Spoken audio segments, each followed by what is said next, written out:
freedom was something very important to me.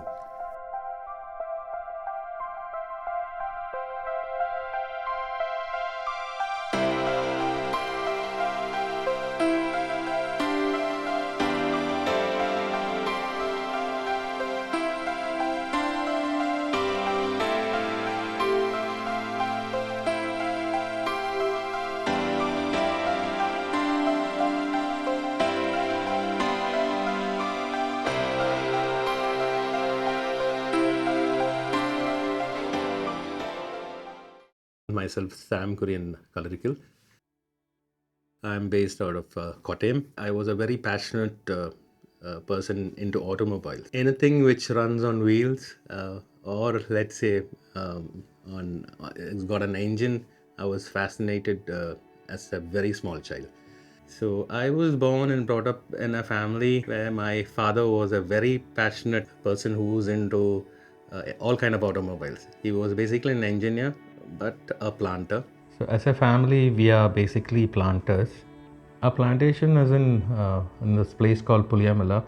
So from Kottayam, it takes around 3.5 hours one way, and it's a very cold and nice place. I mean, hilly area, and weather is very good over there, and even the atmosphere, the air, everything is really very good.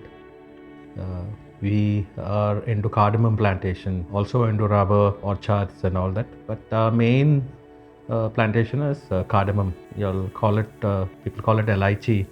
During the British period, there was this person called Murphy, the Englishman. So he was the person who was pioneer into plantation of cardamom in India and Kerala. He had appointed my great-grandfather to look after the estates. So it was more than 6,000 acres in Idiki. So once the British left, he also had plantation. So that is how we got into cardamom plantation. Then my grandfather looked after it, and after that my father, he was looking after the plantation. We are 3 brothers. So my younger brother and myself, now since my dad passed away a year back, we started looking after the plantation also. So, and then cardamom is a plant which is not very easy to grow. You have to learn about it. We've got these plantation in 3 different places. So in one of the place we got a house. In the other area there, which we have the major area, we don't have a house over there. So again, my mind worked how to put something different. So I had bought a caravan recently. So I took the caravan and placed it on a place where you can see the entire valley. It's very beautiful. So in one place we have kept the caravan, and it's a different experience living inside a caravan. It's a caravan trailer where you need another vehicle to pull it and go. So when I go there, I stay in the caravan, and yeah.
Some of the values which I keep in my life is that one thing is always tell the truth. Okay, yeah, my dad always used to tell me, even if you lose your head, tell the truth. My role model is my dad.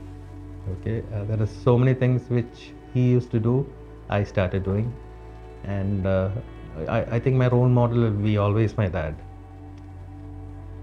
I really miss him.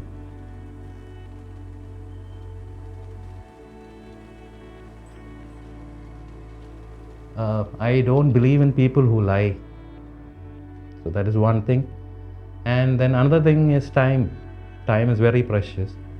So be it anybody, I mean, if you tell somebody that you're going to be at 8 a.m., I always make sure that I be there at 8 a.m. because time really matters, and that is where the professionalism is shown. I think when my dad was 10 years or so, this house was built by my grandfather and grandmother. This is around 65 years old. We grew up as children from here, and we still maintain it the way it was like before. And because we are really proud, I mean, living in a place which was built by our grandparents. You can just walk out, feel the air, the garden, the plants, and all that. Yeah.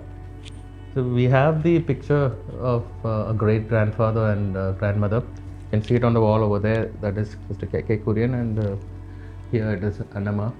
And in the center, that's my dad, Sergeant Kurian Kalarickal. Yeah. Also, my dad's brother, Dr. Matthew Samuel, he is the father of angioplasty in India. So I'm very proud to be born in this family, as each one has achieved something big in life, and we are also trying to do something similar.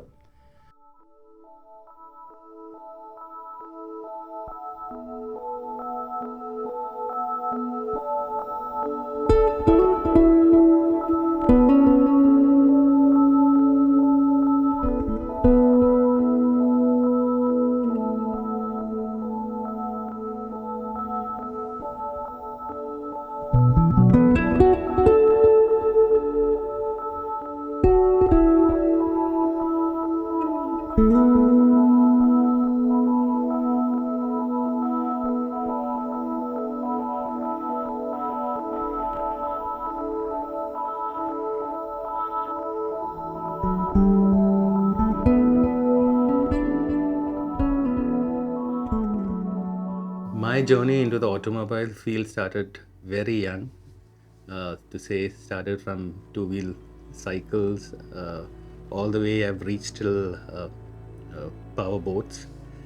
Uh, and I'm very thankful to God. Like most of my passion towards for automobiles, it is getting fulfilled. My father was a very passionate person who was into all kind of automobiles. So we grew up seeing how in those days ambassadors and Fiats, how he used to repair them or paint them in our own house in the small garage which we have. So we saw that and grew up. So I think that is also one big reason this craze I got for anything to do with automobiles. I did my schooling in Kottayam, then I graduated from Loyola in Chennai. One of the childhood memories I still remember is that when I was small as a kid, the first cycle which I got, my aunt got it from Kanpur, Gomea. And I was so happy to see it. It came in a box, okay, and it took a week or more than a week for them to open the box, dismantle it, and fix it for me. I just couldn't wait till the day I could ride it. Every day I used to go and sit after school. I used to go sit with that box and keep dreaming. So finally the cycle got fixed, and that is how I learned cycling, basically the balance. Once what happened, the seat collapsed. So there was no seat, and so then I was riding without the seat, and seats were not available the same model for that cycle here. So one day while sitting next to our kitchen, I saw a servant lady coming and opening up a coconut. Okay, and she removed the husk and threw it off. So when I watched it, I thought that is a good idea for a temporary seat. You won't believe it. So I put the coconut husk onto the stem where you fix a seat, and I was able to ride. And at times, after some time, the husk will crack, and then you know what happens. Yeah, so I always thought of ideas how to move forward even when I was a kid.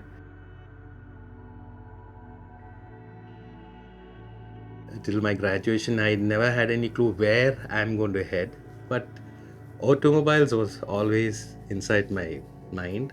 My parents said, "Why don't you go to an MBA?" So I was in Bombay with Wellington Institute of Management. So after my MBA, the first placement I got was with Padamji Agro. They manufacture tissue papers. That was not what I wanted.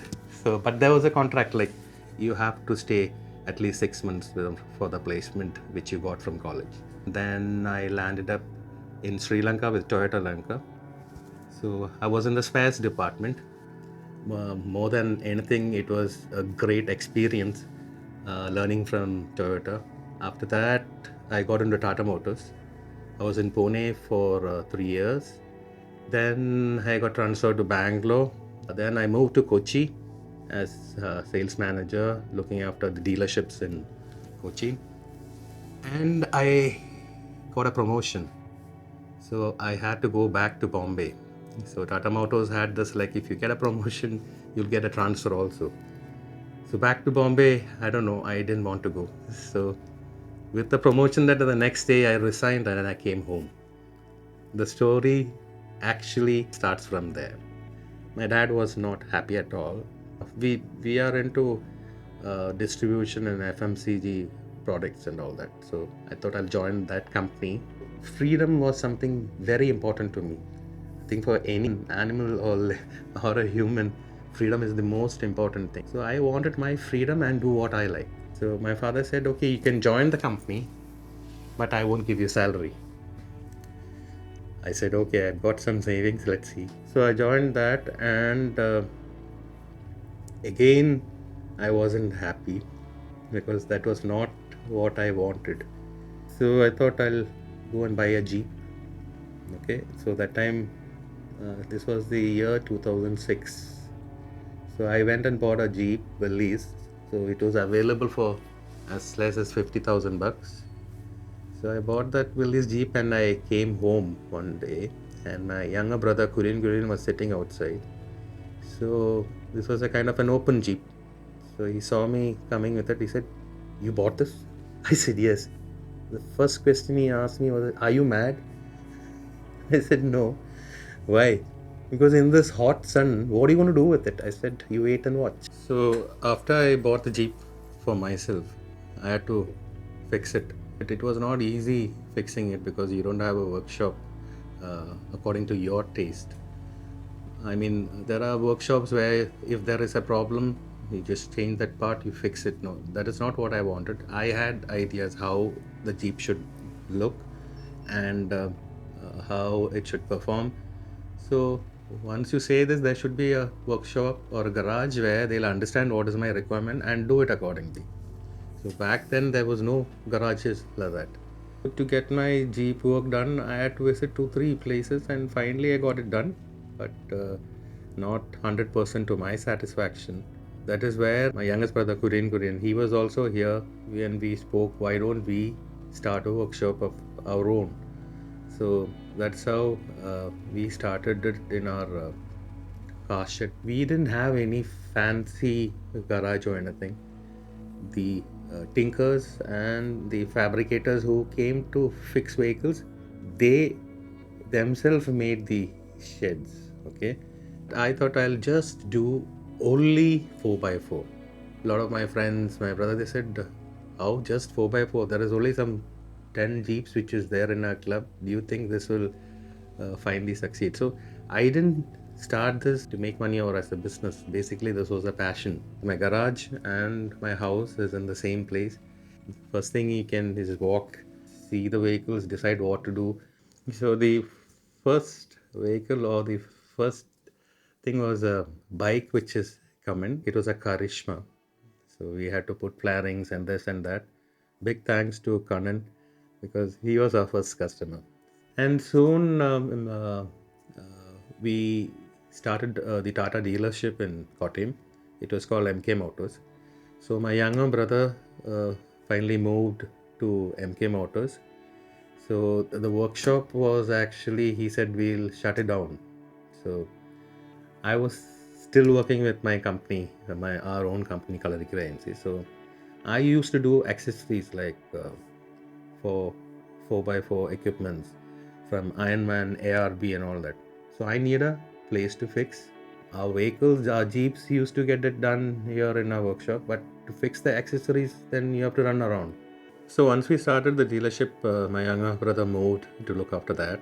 My second brother said, George, he said, Acha, why don't you uh, and take over the workshop? There wasn't during that time a garage where they used to do only customization, where you listen to them and make it for them. I love to restore vehicles. Where a vehicle which was made in 1960s, you make it as brand new as it was earlier. If the customer wants a little more comfort, a better upholstery and all that, we used to change, let's say, the suspension or the tires. But look-wise, it will look like vintage or classic. So we do both. So that is how we slowly shifted into restoration. Restoration is a totally different ball game. Okay, you should have patience and you should know what you're building and how it was before and how it has to come out finally. Now what I face, I think in every industry or in any business, what we face, the problem is getting talented workmanship to get the work done by running around people to work for. That is the most toughest thing now, because anyway a customer doesn't have to know whether I'm running after and trying to find the worker to finish, but that is the most toughest part than restoring a vehicle. Each restoration is different. Sometimes, even though we say yes to a customer and we start the work, halfway down the line, there are a lot of obstacles. Like sometimes those spares are not available. Sometimes the part which we procured is not come in and it is not working as per what it required. So in the process there are so many hindrances which comes. Okay, but finally it's the teamwork. Restoration, in particularly what we do, we are not going vintage. Okay, for that you need lot of patience, lot of time. So above classic is vintage. So those who do vintage cars restoration, I see the videos on YouTube and Instagram. I myself sit and watch, and my hair stands up. I mean, that's something which I finally want to do. So after we complete the project and we deliver the vehicle, I've seen the entire process. I saw from where it started and where it has come. So for me, the story is already sunk in and it is there. Finally, I have to be happy, yeah, that this vehicle has come out neatly. There are customers who finally say, Sam, do it the way it has to be done. We know you, you do your best. That is where I get the most happiness. So why I got into restoration is because repair anybody can do it. But the restoration, it's more than that. It's an art. I mean, there's a lot of effort into that. You have to create a product. You have to imagine how it was before. There are particular parts or a body part which you can see only in a picture, and then you have to make it in the correct size and shape for that particular vehicle. The restoration is tough and it is fun too. The basic difference between hardtop and soft top is soft top is made of, let's say, cloth of fabric, and where hardtop can be either fiber or it can be in sheet metal. So for a vehicle, I always suggest if it is a Jeep or the soft top looks much better than the hardtop. But comfort wise, the hardtop is better because the air conditioning and all, if you have air conditioning, it will stay cooler inside.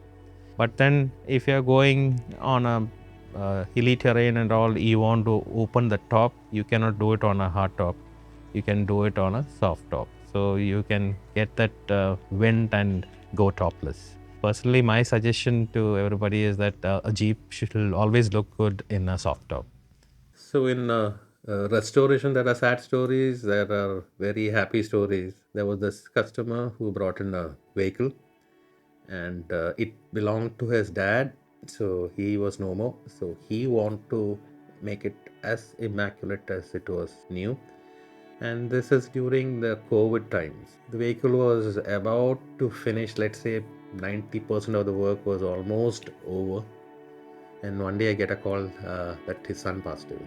The person who brought in the car, they didn't have the money also.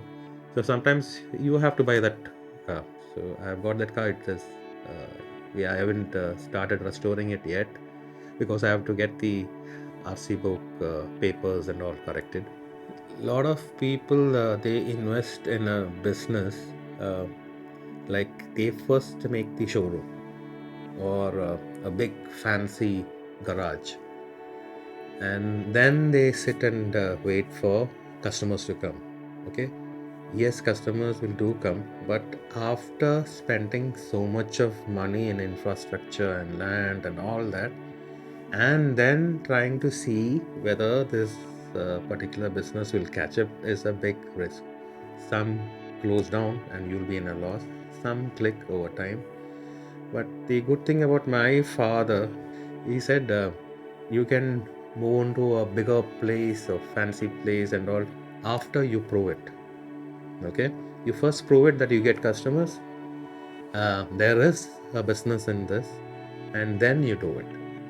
So all these years from 2006 to 2026, we worked all the cars which we have made, all the restorations we have done is in that small place which is not fancy at all. So garages doesn't have to look beautiful. Your workmanship has to be. When I talk about the dream 4x4 vehicle which I always wanted, I've already had most of them. I mean, some 4x4s I had to design it and make it like what I wanted it.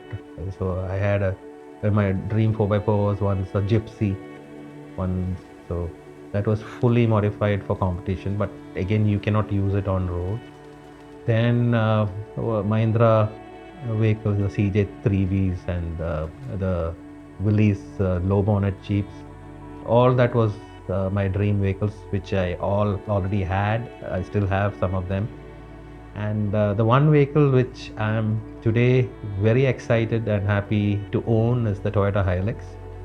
Why? Because it's an utility vehicle. It has got a 4x4. It has got the power. On roads it can fly. It has got the capability, and I can take my speedboat because sometimes I have to bring it home. So I can take that basically on the trailer. I can pull it. I have a caravan, so I can use that. Since I run a workshop, sometimes I have to carry spares, so I can use the tub behind. Since we are planters, sometimes we have to carry essential stuff or anything related to plantation. I can carry that. So it is not an everyday vehicle, but as a 4x4, I would say Toyota Hilux or an Isuzu is a very capable vehicle. I mean, because it does both. It can carry stuff, it can pull stuff, and can take you where you want to go. I do mostly 4x4 restorations. It all depends on what the customer is planning to do with that particular vehicle after restoration. Most of the vehicles manufactured in India, they come with highway tires as factory fitted. I always used to wonder, they make a 4x4 vehicle and put highway tires. So it is called HT. HT means highway tires. So what's the point fixing an HT tires on a four-wheel drive vehicle? I think abroad it is all according to, if it's a four-wheel drive, minimum it will be an 80 tire, means all terrain. All terrain means you can use it on road as well as on off the road. The next one is MT, mud terrain. So mud terrain tires usually is not good to be driven on road. One thing, the braking will be poor, and the second thing, the life of the tire will seriously decrease. But on mud, empty tires is the best, because the mud terrain tires are designed in such a manner that while going through slush and all that, while it keeps rotating, the slush which is got stuck onto the tire, it keeps falling, so there will be gripping each time. In olden times, even today it is available, the NDMS tires are there. That is what used to come in Jeep as standard. Jeep in the sense, the Mahindra CJ3EVs and all that, every four-wheel drive vehicle used to come with NDMS tires. It is basically, NDMS means non-directional pattern. Yeah, that is about tires. Then vintage or classic car tires, it is always the white wall tires, basically the olden kind of a look. It is for highway use only, so it is done accordingly. Now I do autocross, not rallying, autocross basically. So for that, MRF and JK Tires have designed tires for gravel. So they are called gravel tires. So that is again to be used on loose sand. Yeah, so that is about the bird's eye view on tires. Then another question usually comes up is that we want to put bigger size, and the same MT or be it 80, they want bigger or they want smaller size. I usually suggest that one size up or two sizes up from the standard fitment which comes on the car or on the SUV. So that is better. Yeah.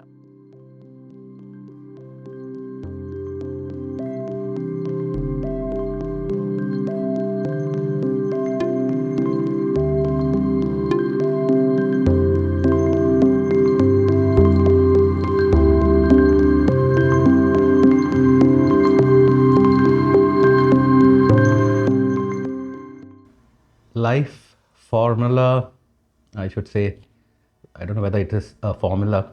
I always believe in attempting.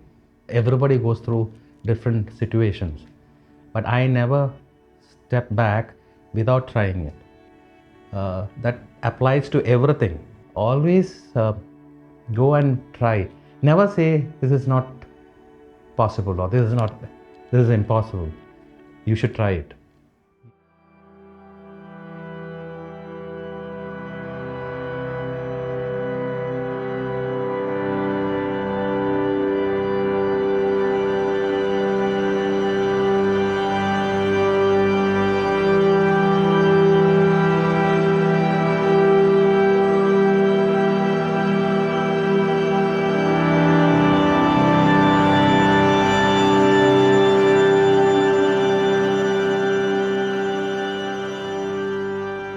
My hobbies, like when I was a kid, it was mostly sports, and then after that it was the bike riding. So I still ride bikes. I mean, I have a BMW 1200 GS.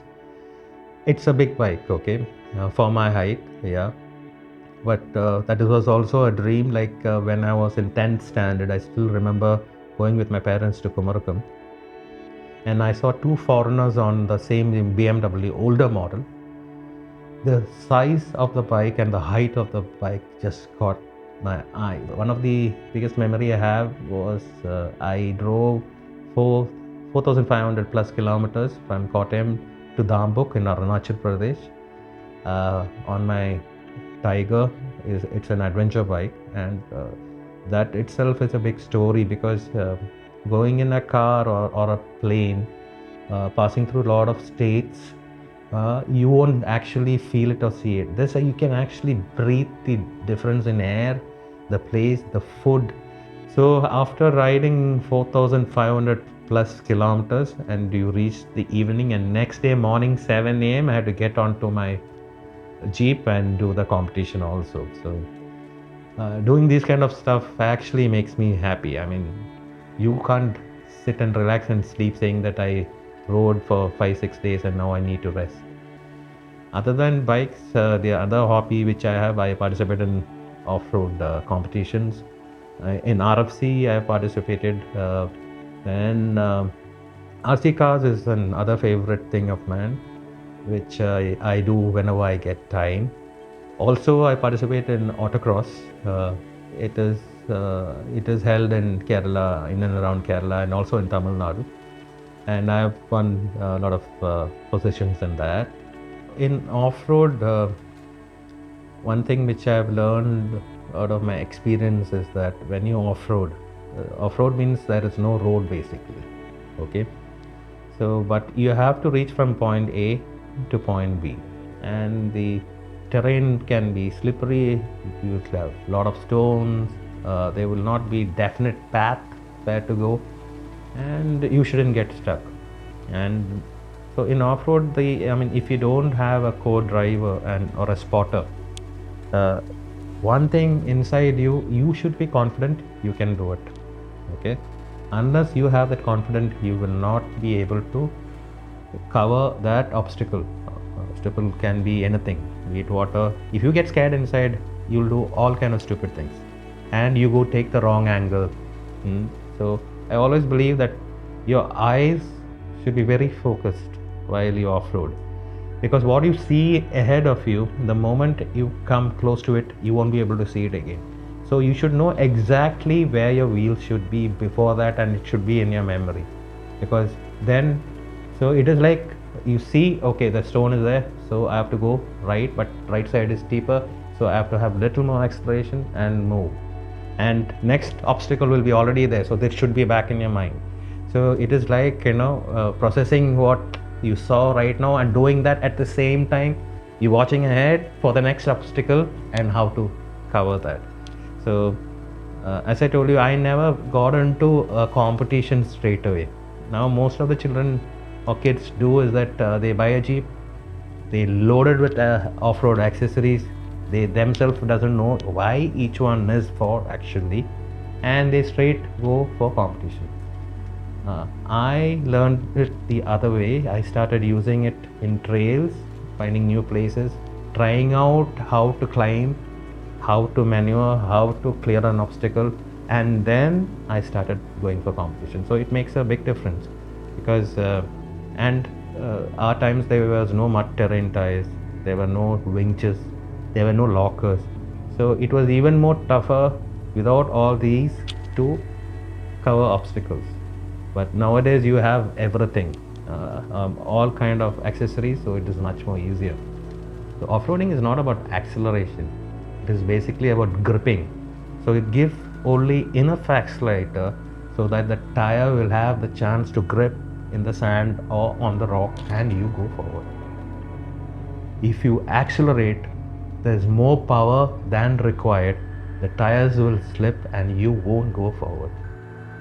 I also do off-road training, more than 200 plus students we have trained. Off-roading, basically there's a lot of emotions in that, and one is freedom. I mean, you can go anywhere. If you have an off-road vehicle, you can go to places where nobody is gone. Another thing about off-roading is in life also you have obstacles. So covering these obstacles and going from point A to point B, so that is adventure also. And the feeling what I get inside while I drive an off-road vehicle is a pure happiness, because that is the only time you and the machine actually doing something which is actually tough. So it's basically adventure and happiness, and I mean, I can't explain it unless you feel it. Then only you'll understand what I'm trying to say.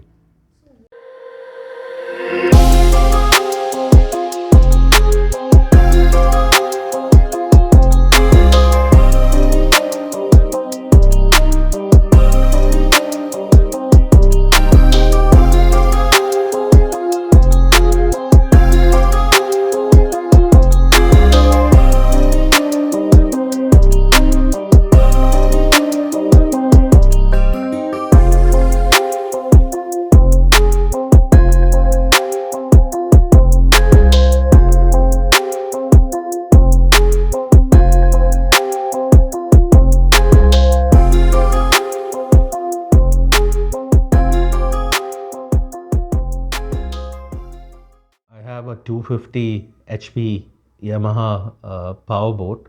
So we are lucky to be again born in Kerala. So we got the backwaters. So I Sundays, weekends, when there is no rain, I take my powerboat for a spin. So that is one good feeling. I mean, I also participate in powerboat races. I think powerboat racing is happening in India only in Kerala, in Kottayam, in Kumarakom for so many years. It is not happening anywhere else in India. The tourism is also promoting it. In fact, in March, we are having the next race competition.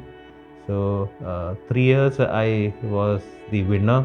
I was in first position, and now I brought the boat to my workshop, to my garage to do the maintenance work. So once I finish that, I'll be taking it back to Kumarakom. So another thing which I really want to do is flying, but yeah, I might do it one day. But why I still didn't go for it is that see, I mean, in anything which I've done, be it cycling, be it on the bike, be it on a off-road vehicle, be it on the boat, if something, some tragedy or some mishaps happen, you have some time to try for yourself to save yourself.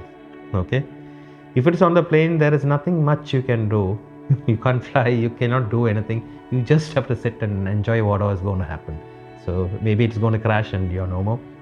Yeah, so that is one thing I have to try. I'll try it one day.